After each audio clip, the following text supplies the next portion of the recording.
Welcome back to A Safe Place. I am Mariah, and a happy Valentine's Day. Are you having the best Friday? I hope that you are. We are back for chapter 11. If you're new here, we are currently reading through the book of John through the month of February. So we are getting over that halfway mark today. So let's get started. What happens in chapter 11? Okay, so Jesus raises Lazarus from the dead, which is massive. And the Jewish leaders are plotting to kill Jesus at this point. So, okay, let's get into it. Now, a certain man was ill, Lazarus of Bethany, the village of Mary and her sister Martha. It was Mary who anointed the Lord with ointment and wiped his feet with her hair, whose brother Lazarus was ill. So the sisters sent to him, saying, Lord, he whom you love is ill. But when Jesus heard it, he said, This illness does not lead to death. It is for the glory of God, so that the Son of God may be glorified through it. Now Jesus loved Martha and her sister and Lazarus. So when he heard that Lazarus was ill, he stayed 2 days longer in the place where he was. Then after this, he said to the disciples, Let us go to Judea again. The disciples said to him, Rabbi, the Jews were just now seeking to stone you, and are you going there again? Jesus answered, Are there not 12 hours in the day? If anyone walks in the day, he does not stumble, because he sees the light of this world. But if anyone walks in the night, he stumbles, because the light is not in him. After saying these things, he said to them, Our friend Lazarus has fallen asleep, but I go to awaken him. The disciples said to him, Lord, if he has fallen asleep, he will recover. Now Jesus had spoken of his death, but they thought that he meant taking rest in sleep. Then Jesus told them plainly, Lazarus has died, and for your sake I am glad that I was not there, so that you may believe. But let us go to him. So Thomas, called the twin, said to his fellow disciples, Let us also go, that we may die with him. Now when Jesus came, he found that Lazarus had already been in the tomb 4 days. Bethany was near Jerusalem, about 2 miles off, and many of the Jews had come to Mary and Martha to console them concerning their brother. So when Martha heard that Jesus was coming, she went and met him, but Mary remained seated in the house. Martha said to Jesus, Lord, if you had been here, my brother would not have died. But even now, I know that whatever you ask from God, God will give you. Jesus said to her, Your brother will rise again. Martha said to him, I know that he will rise again in the resurrection on the last day. Jesus said to her, I am the resurrection and the life. Whoever believes in me, though he die, yet shall he live. And everyone who believes and believes in me shall never die. Do you believe this? She said to him, Yes, Lord, I believe that you are the Christ, the Son of God, who is coming into the world. When she had said this, she went and called her sister Mary, saying in private, The teacher is here and is calling for you. And when she heard it, she rose quickly and went to him.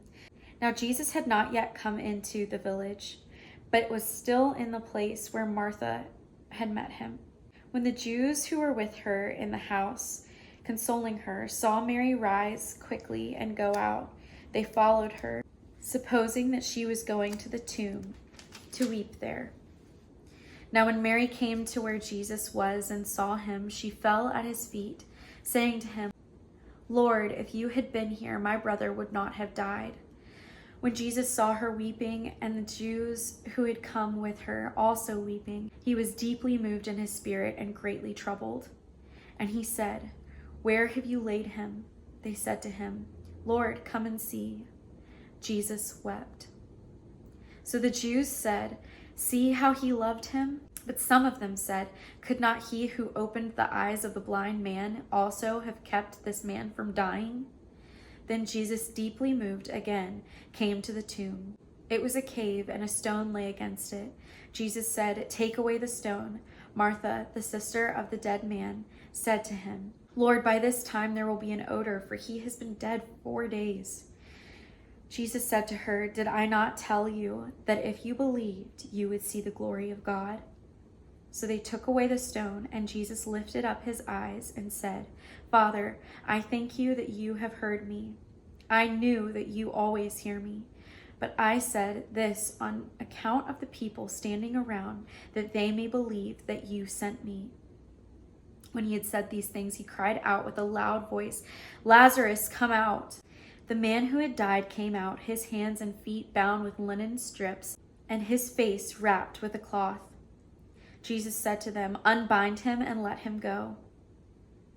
Many of the Jews, therefore, who had come with Mary and had seen what he did, believed in him. But some of them went to the Pharisees and told them what Jesus had done. So the chief priests and the Pharisees gathered the council and said, "What are we to do? For this man performs many signs.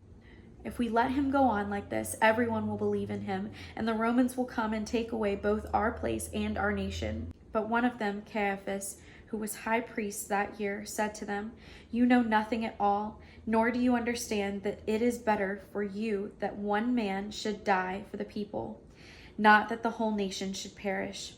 He did not say this of his own accord, but being high priest that year, he prophesied that Jesus would die for the nation, and not just for the nation only, but also to gather into one the children of God who are scattered abroad.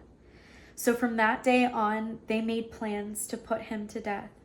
Jesus therefore no longer walked openly among the Jews, but went from there to the region near the wilderness, to a town called Ephraim, and there he stayed with the disciples. Now the Passover of the Jews was at hand, and many went up from the country to Jerusalem before the Passover to purify themselves. They were looking for Jesus and saying to one another as they stood in the temple, "What do you think? That he will not come to the feast at all?" Now the chief priests and the Pharisees had given orders that if anyone knew where he was, he should let them know, so that they might arrest him. So we've got like 4 key takeaways here, and there's plenty more, but we're just going to go over 4 today because that's all I got. 1, suffering has purpose, right? Just like we saw in the blind man in chapter 9, which they reference here. 2, and Lazarus's illness, they're both for the glory of God, right? Our suffering is for the glory of God. 2, Jesus loved Lazarus and his family. The fact that he delayed going did not mean that he loved them any less, did not mean that he thought any less of them. Also didn't mean that he thought any more of them either. Here we're just seeing Jesus's humanity, and I think it's just so beautiful because he's not just weeping for Lazarus here. Like he's weeping for his death to come. He's weeping for the sins of humanity that he's about to die for, knowing that we will still be dealing with those sins after his death. We just don't have to pay for them. That's the beauty in his death and resurrection. And so him resurrecting Lazarus is a massive foreshadowing to what he's going to do, right? And so it shows the power that Jesus has over life and death. This also shows that God is never late. He's never late.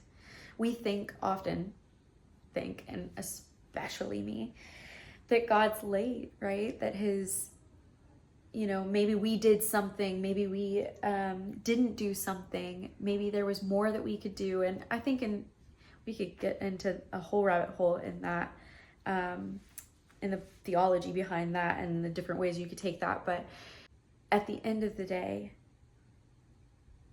it's not our timing. It's not for us to know. We don't know how timing works, and God works outside of the constructs of time that we know, right? And he performs his will in his time.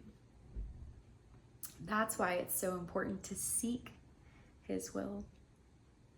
because all of those things will be added to you. So Jesus has power over life and death. And this passage points to a lot of traits of Jesus as God too here. Like in verse 11, we see that he's omniscient, right? In verse 25, he uses like one of the greatest I am statements, right? I am the resurrection and the life.